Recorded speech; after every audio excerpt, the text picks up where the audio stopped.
Bonjour. Les gens disent tellement souvent, c'est la catastrophe, tout va mal, on va jamais s'en sortir.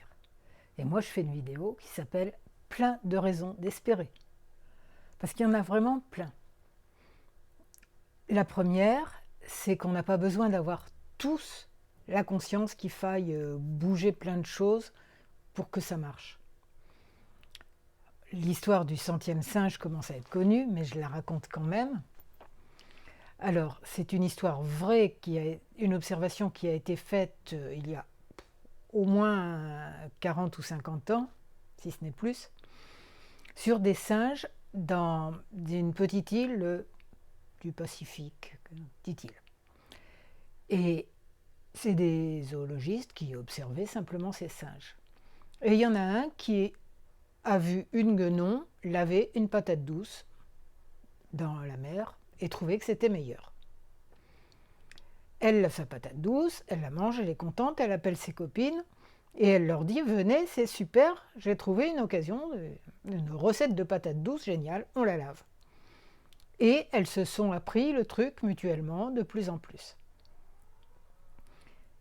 Jusqu'au moment où il y a eu peut-être 10%, même pas, de singes qui se sont mis à laver leurs patates.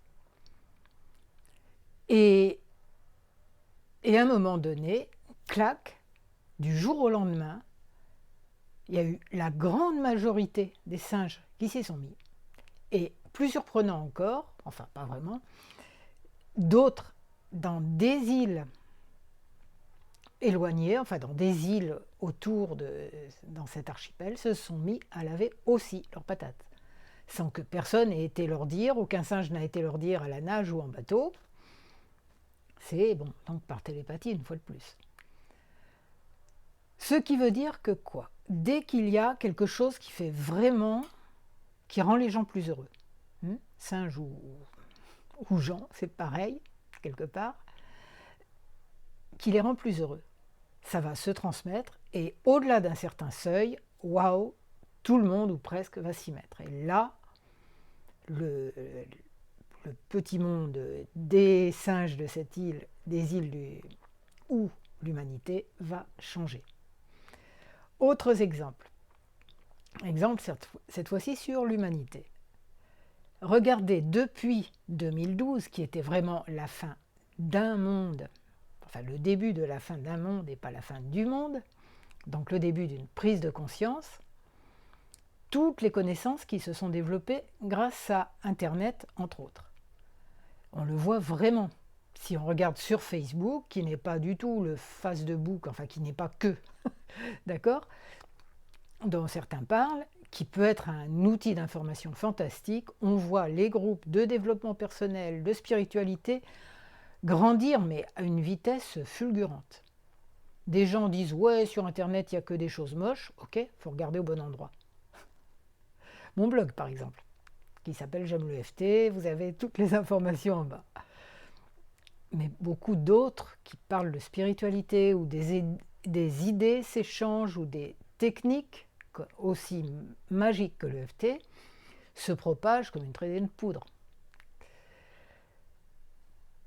Donc il y a ces changements-là. Évidemment, les gens qui n'utilisent Internet que pour regarder des vidéos de chats, bon c'est sympa les vidéos de chats, ça fait du bien, mais il n'y a quand même pas que ça dans la vie, quoi.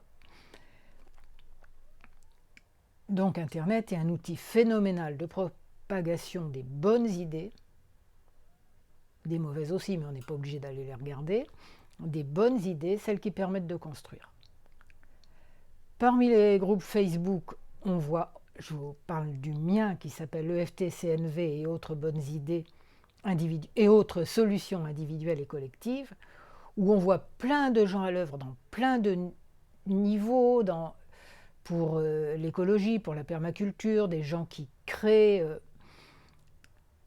Il y a plein d'idées nouvelles, des plastiques vraiment biodégradables, hein, pas comme des sacs en plastique qu'on nous donne et où quelquefois quelqu'un l'avait essayé, c'est de mettre dans du compost. Un an plus tard, on voyait encore que c'était biodégradable.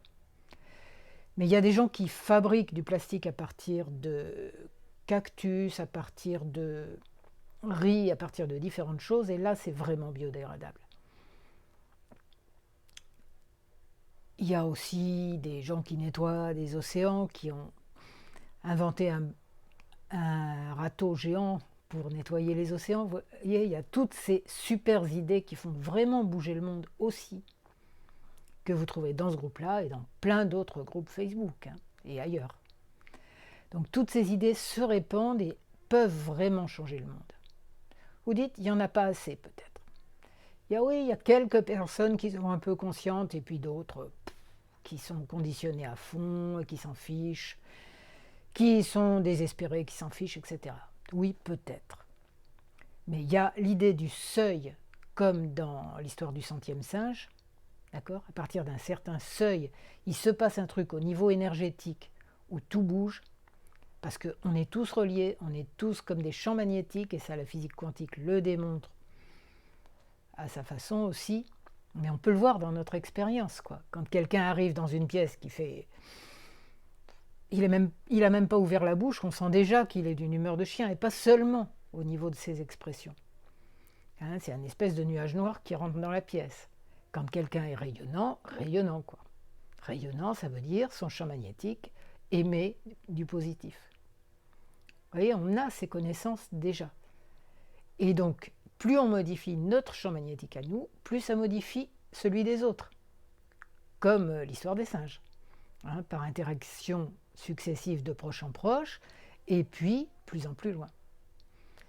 Il y a aussi des preuves que les méditations sur la paix, pour la paix, ont une influence réelle. La criminalité baisse un peu autour dans les quelques jours qui suivent, quand il y a des stages, quand il y a des choses comme ça. Ça a été aussi vérifié avec les statistiques de la police du quartier. Donc vous voyez, on n'est pas complètement impuissant et on n'est pas obligé de partir en guerre du tout, parce que ça n'arrange pas les choses, contre les méchants.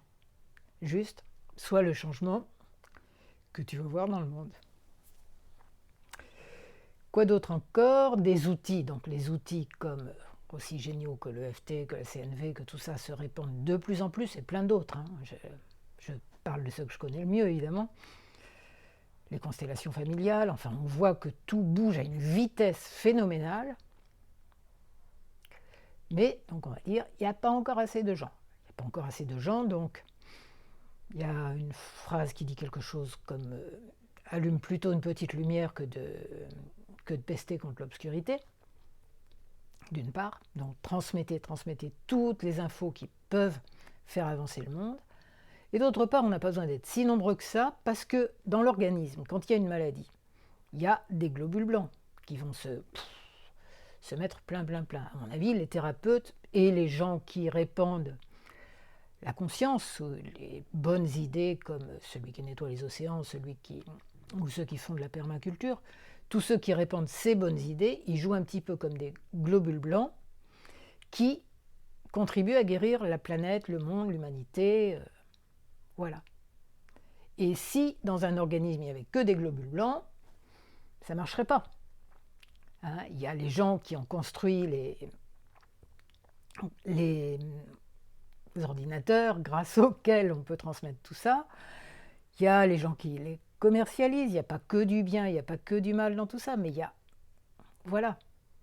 tous ceux qui font le reste. Et c'est super important aussi. Donc voilà, merci à eux, aux petits globules blancs, aux singes.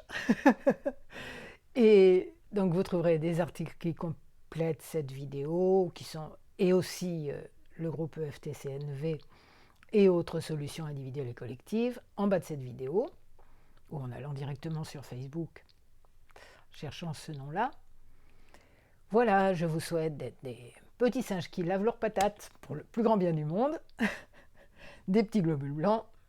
Je vous souhaite d'être très heureux et je vous remercie.